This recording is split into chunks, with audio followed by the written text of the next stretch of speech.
बस TV बघू. कुठं TV बंद आहे की नाही. बंद आहे बघ.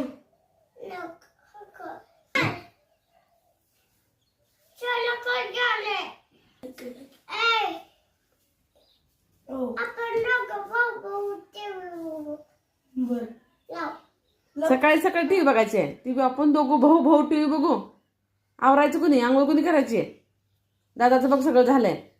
शाळेत जायचंय. अगं शाळेत नकोच की. शाळेत जायचंय आता. नको. दादा पण जाणार आहे.